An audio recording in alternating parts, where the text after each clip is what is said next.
आइए, सुनिए, देखिए, समझिए सनातन सत्य। जैसी दृष्टि वैसी सृष्टि, दृष्टि विज्ञान।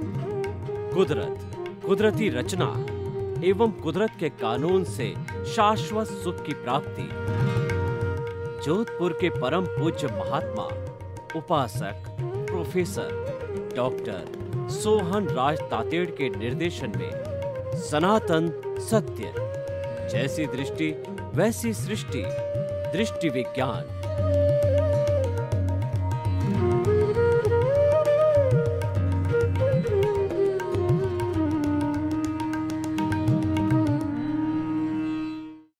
भाइयों और बहनों, मातृशक्ति को नमन।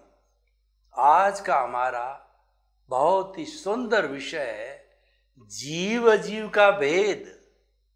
अगर हम जीव और अजीव का भेद जान लेते हैं, इसका मतलब पूरे ब्रह्मांड को जान लेते हैं। क्योंकि ये सारा ब्रह्मांड, ये सारा विश्व जो है जीव अजीव दो तत्वों से बना हुआ है। मात्र दो तत्व है, उससे ब्रह्मांड बना हुआ है। ये सारे जितने भी इस ब्रह्मांड में चीजें होगी उनको क्लासिफाई करेंगे तो दो कैटेगरी में आएंगे।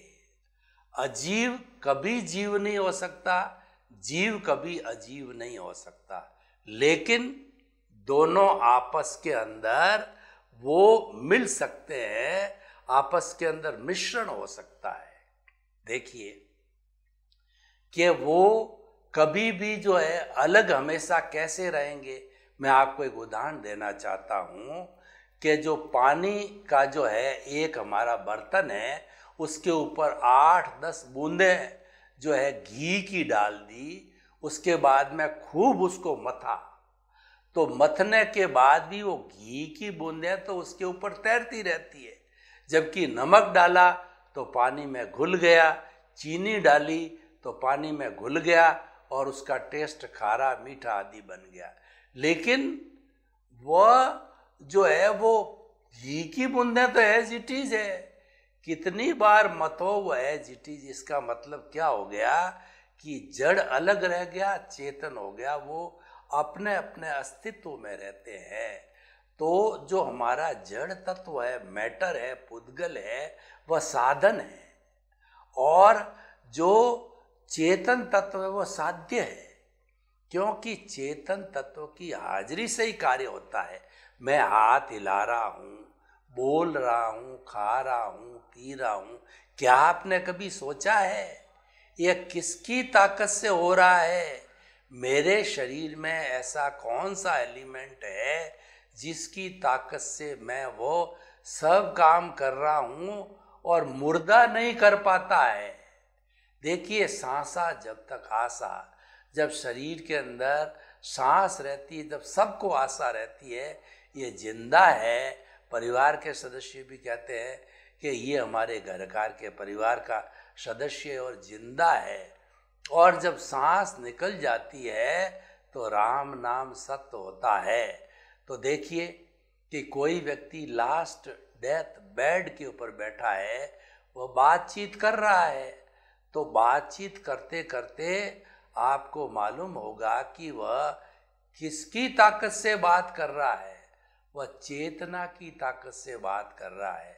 और थोड़ी देर के बाद में सीवियर हार्ट अटैक हुआ और उसकी लास्ट सांस निकली और डॉक्टर कहता है हार्ट फेल हो गया, नाउ ही इज डेड। अब वो मुर्दा बन गया, वो जड़ हो गया। इसीलिए हमें जड़ और चेतन के भेद को बहुत अच्छी तरह से समझना है। सबसे पहले हम परिभाषा करते हैं कि जड़, पुद्गल, एग्रीगेट, मैटर और इनएनिमेट किसको कहते हैं? जिसके अंदर वर्ण होता है, गंध होता है, रस होता है और स्पर्श होता है, और जो गलन मिलन धर्मा होता है उसको हम मैटर कहते हैं, जड़ कहते हैं। और ये फ्यूजन होता है, कॉम्बिनेशन होता है, कभी जुड़ता है कभी टूटता है। आज मिट्टी है, कल वो सोना बन जाता है, सोना टूट करके जो है वो चांदी बन जाता है, अब्रक बन जाता है, बोर्डल बन जाता है। हमारे भौतिक विज्ञानियों ने कुल 116 तरह के जो है वो तत्व, एलिमेंट्स निकाले हैं, वो सब इसके में से निकले हैं। यानी हर क्षण हर वस्तु बदलती रहती है। ये जड़ के रूप में कहा गया है, जड़ के रेफरेंस में कहा गया है। इसीलिए कहा गया है कि जो संचरण करता है वह संसार कहलाता है। तो ये सारा जड़ के संदर्भ के अंदर बात की गई है कि ये टूटता रहता है, गलन मिलन धर्मा है, जुड़ता रहता है, टूटता रहता है, और उससे हमारा संसार चलता रहता है। इसकी जो सूक्ष्मतम इकाई है उसको हम परमाणु कहते हैं। भगवान महावीर ने कहा कि परमाणु जो है वो इनडिविजिबल होता है, इनडेस्ट्रक्टिबल होता है, उसको और नहीं तोड़ा जा सकता, उसके और टुकड़े नहीं किए जा सकते हैं। वह जो है वह सारा शुद्ध स्वरूप है, वह इटर्नल है, उसको परमाणु कहा जाता है।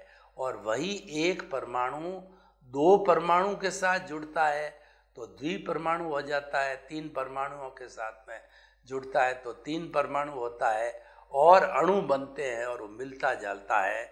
और जो है बड़े सारी चीज़ें जो आज हमारे सामने दिखाई देती है स्पर्शी रूप में, ट्रेन है, सड़क है, पटरी है, और जितना भी संसार हमारे को दिखाई देता है ये जड़ के गलन मिलाप धर्मा से बना हुआ होता है। लेकिन इसमें फीलिंग्स नहीं होती है, इसके अंदर सुख दुख की अनुभूति नहीं होती है, इसलिए जड़ पे हिंसा अहिंसा की बात लागू नहीं होती है।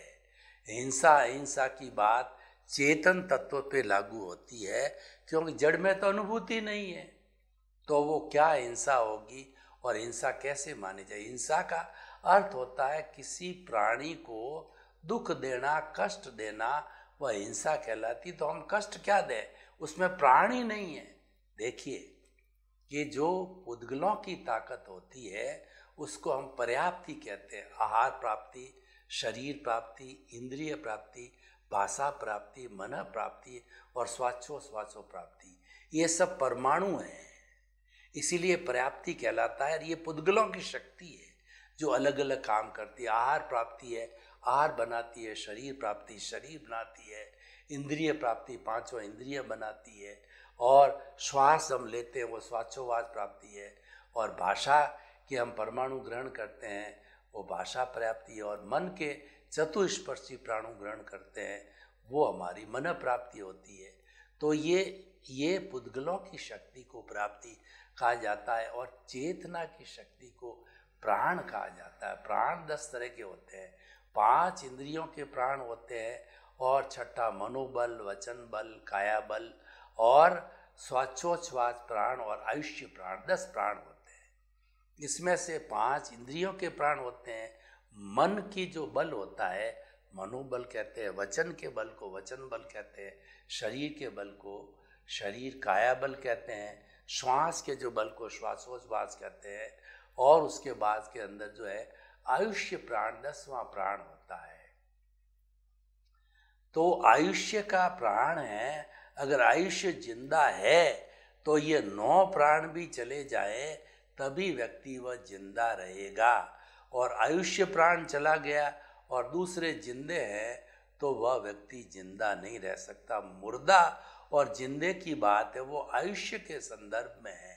हमने देखा कि लेह वगैरह जो इतने जो कहना चाहिए कि जहाँ पर जो बर्फ़ वगैरह होती है वहाँ 6-6 महीने जो हमारे शहीद लोग होते हैं वो बर्फ़ की शिलाओं में ढके रह जाते हैं, उनका आयुष्य खड़ा रहता है। 6 महीने बाद भी निकाला जाता, उनकी बॉडी को गर्म किया जाता तो वो जिंदे हो जाते हैं, क्योंकि उनका आयुष्य प्राण अभी गया नहीं। कोमा में लोग चले जाते हैं, सांस लेते हैं 5-5, 10-10 साल, उनका आयुष्य प्राण खड़ा रहता है, इस कारण से वो जिंदे रहते हैं। तो आयुष्य प्राण के कारण जो है मनुष्य जिंदा रहता है। तो जड़ और चेतन की बात हो गई। अब हम थोड़ा चेतन पे प्रकाश डालें। असंख्य चेतनामय परमाणुओं के पिंड को चेतना कहते हैं। और चेतना जो है जब ये कर्म रज के साथ मिल जाती है, यानी कार्बन शरीर के साथ में अनादि अनंत काल से ये मिली हुई है, इस कारण से वो कार्बन शरीर हमारा ज्ञान है, इस कारण वे दोनों मिले हुए हैं। ये लंबे समय से जो है मिले हुए होते हैं। और कोई हमको ज्ञानी पुरुष मिल जावे या हमको सदगुरु मिल जावे तो हमारा अज्ञान मिटा दे, हमारी रॉन्ग बिलीफ को समाप्त करके हमको राइट बिलीफ दे दे, तो सम्यक दर्शन लगते ही धीरे धीरे हमारा अज्ञान जो है वो समाप्त होने लगता है। और जब अज्ञान संपूर्ण रूप से समाप्त हो जाता है, यानी कार्बन शरीर है जब जीरो हो जाता है, तब वह आत्मा शुद्ध फॉर्म में आ जाती है, वह मुक्ति की आत्मा बन जाती है। तो हम ये कहना चाह रहे हैं कि जो चेतन तत्व है वह इस शरीर में अभी बॉन्डेड है। मैं आपको जो है कुछ उदाहरण के तौर में बताना चाहता हूँ कि मेरे एक हाथ के अंदर वेल फिनिश्ड जो है वो लकड़ी है, और दूसरे हाथ के अंदर मेरे पास में सनमाइका है। तो मैं उस सनमाइका का फर्नीचर बनाना चाहता हूँ, तो लकड़ी के साथ उसको जोड़ने के लिए मुझे फेविकॉल की आवश्यकता होगी। लकड़ी पे फेविकॉल लगाया, फिर इसके ऊपर सनमाइका लगा करके उसके ऊपर भार दे दिया, तो वो सनमाइका कई बरसों तक जो है फर्नीचर बन जाता है उसका। दोनों को जोड़ा किसने? दोनों को फेविकॉल ने जोड़ा। तो ये अज्ञान रूपी फेविकॉल जड़ और चेतन को जुड़े हुए हैं। हमको हमारा उद्देश्य क्या है? मनुष्य जीवन की श्रेष्ठता किसके अंदर है कि जड़ और चेतन को अलग करो। अगर पूरा अलग भी नहीं कर सकते तो कम से कम अलग करने की नींव तो लगाओ। उसका नाम सम्यक ज्ञान है, उसका नाम राइट विजन है, उसका नाम है कि राइट बिलीफ है। हमको उस रास्ते पर चलना चाहिए।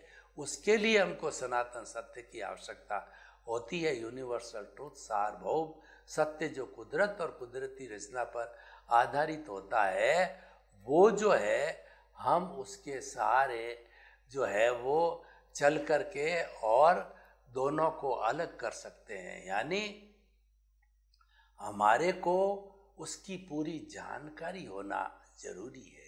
तो चेतन तत्व की हम बात करें तो चेतन तत्व का प्राधान्य है हमारे शरीर के अंदर, क्योंकि उसकी हाजिरी से सब काम होता है। चेतन नहीं है तो वी आर जीरो। मैं आपको उदाहरण देना चाहता हूँ। मान लीजिए चेतन तत्व को मैंने एक माना, अब उसके पीछे मैं जीरो जीरो लगाता जाता हूँ। पहला जीरो जो है धन का है, और दूसरा जो जीरो है वह दौलत का है, तीसरा जीरो बैंक बैलेंस का है, चौथा जीरो प्रॉपर्टी का है, पांचवा जीरो संबंधों का है, संपत्ति का है। तो जब ये एक के पीछे जीरो जीरो लगने लग जाते हैं तो वह उसकी संख्या 10 गुना, 100 गुना, 1000 गुना, लाख गुना हो जाती है। वैल्यू बढ़ जाती है। किसकी वजह से बढ़ी? आगे एक है। अब मैं उस एक को काट देता हूँ, हटा देता हूँ, तो आप बताइए इतने जीरो लगे हुए हैं, उनकी कोई वैल्यू है क्या? नहीं, वो बड़ा जीरो हो जाएगा। तो हम आपको क्या कहना चाहते हैं कि चेतन तत्व की मौजूदगी, चेतन तत्व की हाजिरी, चेतन तत्व की प्रेजेंस से जो है हमारा सब कार्य होता है। तो हमें उस चेतन तत्व को समझना बहुत ही ज़रूरी है। आप आखिर ये बात तो करिए कि हम भवांतर के अंदर घूमते रहते हैं। नरक गति, तिरंज गति, मनुष्य गति, देव गति, एकेंद्रिय, बेंद्रिय, त्रियेंद्रिय, चतुरेंद्रिय, पंचेंद्रिय, इन सब में हम घूमते रहते हैं। और घूमते घूमते जो है हम कई कर्मों का बंधन करते हैं। कॉजल बॉडी को बढ़ाते भी हैं, कभी तपस्या करके घटाते भी हैं। लेकिन आखिर हमारा कॉन्क्लूज़न क्या होना चाहिए? आखिर हमारा रिजल्ट क्या होना चाहिए, हमारी फाइनल मंजिल, अंतिम मंजिल क्या होनी चाहिए। वह अंतिम मंजिल है हमारा मुक्ति की मंजिल होनी चाहिए। क्योंकि ये तो जो है चक्कर है, ये तो चलता रहेगा चलता रहेगा। वो कोल्हू के बैल की तरह, कोल्हू का बैल क्या होता है, उसके आँख के पट्टी बांध दी जाती है, चश्मे लगा दिए जाते हैं, दिखाई नहीं देता है, और वो कोल्हू के चारों तरफ घूमता रहता है। तो वो तो देखता है मैं चल रहा हूँ चल रहा हूँ चल रहा हूँ चल रहा हूँ, 5 किलोमीटर चल गया, 10 किलोमीटर चल गया। जब उसकी आँख खोली जाती है तो उसको मालूम पड़ता कि मैं तो वहीं का वहीं खड़ा हूँ। तो हमारी भी यही हालत है कि हम अज्ञान के वशीभूत होकर के, अज्ञान रूपी पट्टी बंधी हुई है, ज्ञानावर्णीय कर्म की पट्टी बंधी हुई है, तो हमको ज्ञान नहीं हो पाता है कि क्या हमने कुछ तरक्की या ना की। तो ये मनुष्य जीवन ऐसा होता है कि इसके अंदर हमें कुछ लक्ष्य बनाना होता है, क्योंकि मानव के अलावा ये कोई व्यक्ति दूसरा मुक्ति का लक्ष्य नहीं बना सकता। हमारा पुरुषार्थ चतुष्टय है, जिसको हम काम, अर्थ, धर्म और मोक्ष कहते हैं। काम और अर्थ है वह हमारे इस सांसारिक जीवन को चलाने के लिए होता है, और धर्म एक ब्रिज है जो हमारी अंतिम मंजिल मुक्ति है, उसको ले जाने वाला एक ब्रिज है। यानी धार्मिक क्रिया करना है, वह ब्रिज है। तो उस ब्रिज के जरिए जो है हम मुक्ति को जा सकते हैं। तो मन वचन काया की जितनी शुभ प्रवृत्ति है वो सारा हमारा धर्म है। उस शुद्धि के कारण जो है हमारा जो है वो आत्मा की शुद्धि होती रहती है और हम मुक्ति की ओर बढ़ते हैं। तो भाई और बहनों, मैं उससे भी ऊपर आपको एक बात और बताना चाहता हूँ कि आप मुक्ति में जाने के 2 रास्ते हैं। आपको यहाँ से बॉम्बे जाना है, तो बॉम्बे जाने के लिए अगर आप जो है बहुत वीआईपी व्यक्ति, आप पास में टाइम की कमी है, तो आप क्या करोगे, फ्लाइट पकड़ोगे कि मैं 2 घंटे के अंदर बॉम्बे पहुँच जाऊँ। और एक व्यक्ति होता जिसके पास आराम से जाना चाहता है तो वो लोकल ट्रेन पकड़ करके 24 घंटे के अंदर बॉम्बे पहुंच सकता है। एक तो 2 घंटे में पहुंचा और एक 24 घंटे में पहुंचा। तो आप निर्णय करो, ये निर्णय करने में आप स्वतंत्र हो, क्योंकि जो जड़ तत्व है उस पर कुदरत के कानून लागू होते हैं। जड़ आते ही कुदरत जो है के ताबे आ जाता है और कुदरत उस पर शासन करती है, और कुदरत की चलती है, कुदरत व्यवस्थित शक्ति है। वो कहती है कर्ता मैं हूँ, कर्ता साइंटिफिक सर्कमस्टेंशियल एविडेंसेज है और वही इनको चलाती है। लेकिन जो आत्मा की शक्ति, जिसको लब्धि वीर्य कहते हैं, उस चेतना के मामले में आप स्वतंत्र हो। कैसे स्वतंत्र हो, मैं आपको उदाहरण देना चाहता हूँ कि बहुत अच्छी जो है बारिश हो गई है और एक किसान के बड़ा खेत है, वह अब जो उस खेत को जोतना चाहता है, तो वह अपने खरीफ की फसल, जिसके कि खाली बारिश के ऊपर ही फसल होती है, उसको खरीफ की फसल बोला जाता है। तो वह खरीफ की फसल में 2 पोटलियाँ बीजों की बना के ले जाता है। राजस्थान जैसा प्रांत है जिसके अंदर की बाजरा फूड ग्रेन है, तो एक तो बाजरे का बीज की पोटली ले ली और दूसरा उसके सहयोगी जो है मूंग है, मोठ है, ग्वार है, तिल है, ककड़ी है, उसके बीज है वगैरह है, वो सारे मिक्सचर डाला हुआ है। दोनों पोटली लेकर के, हल को लेकर के वह खेत में जा रहा है। अच्छी बारिश हो चुकी है, ज़मीन को समतल कर दिया गया है, अब खाली हल को चलाना है, बीज डालना है। तो वह चिंतन करता जाता है क्या डालूं, लेफ्ट साइड की पोटली डालूं कि राइट की डालूं। तो वो सोचते सोचते अंतिम समय तक भी वो कोई निर्णय नहीं ले पाता है। तो वो जो मिक्सचर वाली पोटली को उसमें डाल देता है और दिन भर के अंदर हल चला के पूरा खेत खड़ देता है। अब वो वापस घर लौटता है तो खेत तो खड़ दिया गया, बीज बो दिया गया है। Now you have enjoyed the seeds, now you will enjoy the fruits of दो सीड्स। तो आपने तो अपना काम, आपकी स्वतंत्रता समाप्त होगी, आप स्वतंत्र हो गए।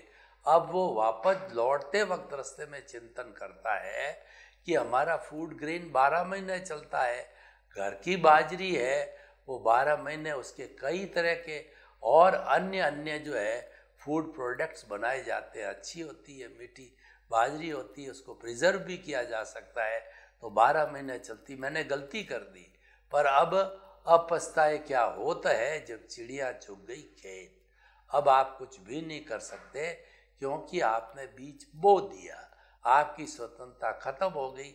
अब उसके परिणाम आपको मिलेंगे। आपने तो अपना क्वेश्चन पेपर हल करके एग्जामिनर को अपनी कॉपी दे दी। अब एग्जामिनर जैसा रिजल्ट देगा, परिणाम देगा, उसके अनुरूप आपका जीवन होगा। तो इस तरीके से जो है हम चेतना के मामले में फ्री होते हैं, चेतना के मामले में स्वतंत्र होते हैं, जड़ के मामले में स्वतंत्र होते हैं। इसलिए कहा गया है कि ये शरीर पिछले जन्म के कर्म के भुगतान के लिए मिला है, तो ये तो अपने ऑटो मोड से चलता है, ये तो मैकेनिकल है, ये तो डिस्चार्ज चल रहा है, प्रतिष्ठित आत्मा का है, तो इसको चलने दो। ये अजर अमर अविनाशी क्या है कि हमारा चेतन तत्व भूत भविष्य वर्तमान में, इसमें कोई परिवर्तन नहीं आता है। और एक सामान्य दृष्टिकोण में आपको ये बताता हूँ कि 84 लाख जीवा योनि के जितने भी बर्थ प्लेसेस की असंख्य अनंत आत्माएं हैं, उसका मूल स्वरूप का आत्मा है, वो सब का एक जैसा है, किसी में कोई फर्क नहीं है। वो मात्र जो हमको फर्क दिखाई देता है वो अपने अपने कर्मों का फर्क होता है, कर्मों के भुगतान का फर्क होता है। मूल स्वरूप आत्मा में किसी में कोई फर्क नहीं, वो एज इट इज चलता रहता है। तो हम आपको ये बताना चाहते हैं, जड़ और चेतन की भेद रेखा के बीच के अंदर है कि दोनों जुड़े हुए हैं, पर दोनों अलग अलग है। जड़ कभी भी चेतन नहीं हो सकता, चेतन कभी जड़ नहीं हो सकता है। तो आप इनको अलग अलग मानो और अलग अलग मान करके आप जो है चिंतन करते रहिए और आगे से आगे बढ़ते रहिए। यानी आप जो है, आपकी सारी जो है ऊर्जा है, सारी शक्ति है, वो चेतन के साथ लगाइए। हरि अनंत, हरि कथा अनंत। आप ये मान के चलिए कि मेरा ये चेतन तत्व है, ये तो जो आज्ञा चक्र है, जो दर्शन केंद्र है, यहाँ पर निवास करता है। और ज्ञानी पुरुष ने जब आपको ज्ञान दे दिया, तो ज्ञान दे करके इस आत्मा से जो है एक भाव सत्ता बाहर निकल जाती है। मूल स्वरूप वाली आत्मा अक्रिया है, वह कुछ भी नहीं करती है। जो कुछ भी हमारा पुरुषार्थ होता है, चाहे हमारा रियल पुरुषार्थ है या रिलेटिव पुरुषार्थ है, वह सारा पुरुषार्थ है हमारी जो प्रतिष्ठित आत्मा करती। जैसे जैसे हम प्रतिष्ठा पिछले जन्म में डाल के आते हैं, चार्जिंग करके आते हैं, वो हमारा चार्ज होता है, वो प्रतिष्ठित आत्मा का चार्जिंग पार्ट होता है। और जब हम उस जन्म के अंदर जो मृत्यु को प्राप्त हो जाते हैं, तो इस जन्म के अंदर वही प्रतिष्ठित आत्मा जो है पुनः हमारी डिस्चार्ज प्रतिष्ठित आत्मा बन जाती, जिसके अंदर मन बुद्धि चित्त अहंकार है। वो हमारी प्रोसेसिंग फैक्ट्री है कि वह डिस्चार्ज हो रही है, लेकिन डिस्चार्ज के साथ साथ में अगर जो भुगतान चल रहा है उसके साथ तन्मयाकार हो जावे, उसके साथ में जुड़ जावे, उसके साथ संपर्क कर जावे, तो फिर नए कॉजेज पड़ते हैं, यानी नया चार्जिंग हो जाता है। और उसके साथ तन्मयाकार नहीं होते हैं, मान लो सिर्फ वो ज्ञाता दृष्टा रहती है, वो दृष्टि विज्ञान में ही रहती है। ज्ञानी पुरुष को दृष्टि विज्ञान में ही रहना चाहिए, ज्ञाता दृष्टा में ही रहना चाहिए, रहता है। तो no causes at all. When there is no causes at all means no new birth is there. और जो कुछ भी हमारा पिछले जन्म का ये जो बर्फ की सीला रूपी जो है इकट्ठे हुए है, हमारे भुगतान के कर्म हैं, ये 2 4 5 भुगतान में पिघल करके और ये समाप्त हो जाएंगे। और फिर हम जो है एकदम से शुद्ध अवस्था के अंदर आ जाएंगे, सब कॉजल बॉडी को समाप्त करके। तो भाई और बहनों, हम आपको जड़ और चेतन के भेद के माध्यम से ये बताना चाहते हैं कि ये दोनों अलग अलग है, दोनों को अलग अलग मानना चाहिए। और उसके अलावा जो है चेतन तत्व की जानकारी करने के लिए हमारा श्वास आ रहा है तो श्वास को भरते हुए बोलिए मैं, और श्वास को छोड़ते हुए बोलिए शुद्ध आत्मा हूं, मैं शुद्ध आत्मा हूं, मैं शुद्ध आत्मा हूं। जब हम जो है वो ये भरे श्वास को, पेट फूलना चाहिए, और जब श्वास को निकाला जाए तो पेट सिकुड़ना चाहिए। भरते हुए सांस के साथ के अंदर मैं, निकलते हुए सांस के साथ में शुद्ध आत्मा। और हम यूं भी कह सकते हुए भरते हुए सांस के साथ में मन वचन काया से मुक्त, निकलते हुए सांस के साथ में शुद्ध आत्मा हूं। यानी मन वचन काया तो जड़ है और जो आपका चेतन तत्व है वो शुद्ध आत्मा है। दोनों साथ रहते हुए भी दोनों को अलग अलग महसूस करना, और मुक्ति में जाने वाला तत्व चेतना है, उसके साथ जुड़े रहना का अर्थ है कि हम मुक्ति की ओर जा रहे हैं। सर्वे भवन्तु सुखिनः, सर्वे सन्तु निरामया। लोक के सब जीवों को सुख मिले, शांति मिले, आनंद मिले, प्रेम मिले, सौहार्द मिले, और सब शाश्वत सुख को प्राप्त करें, सनातन सत्य को प्राप्त करें। आपके प्रति मंगल भावना।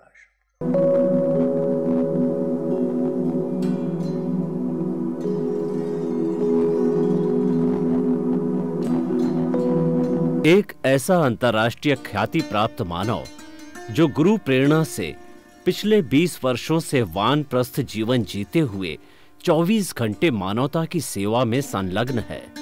एक ऐसा मानव जो अभी राष्ट्रीय, अंतर्राष्ट्रीय टीवी चैनलों पर 7,500 एपिसोड के माध्यम से सनातन सत्य, आत्मविज्ञान एवं पुनरुत्थान, व्यवहार एवं निश्चय जगत के जीवनोपयोगी विषयों पर हृदय स्पर्शी प्रवचन कर चुका है।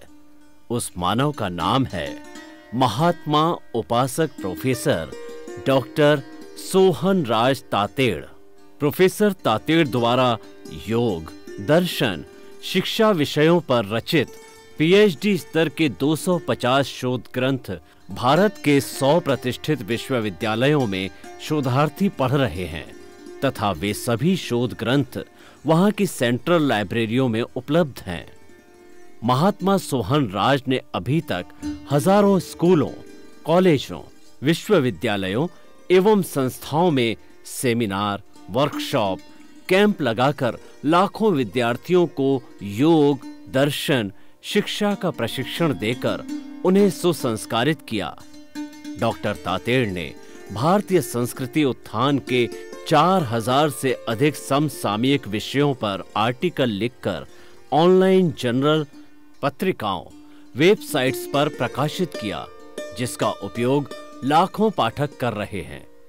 उपासक तातेड़ के 5000 से अधिक आज का सुविचार, आज का शुभ संदेश, आज का मंगल भावना योग आदि चिंतन websites, Twitter, blogger, Facebook, YouTube माध्यमों से लाखों लोग अपना जीवन निर्माण कर रहे हैं।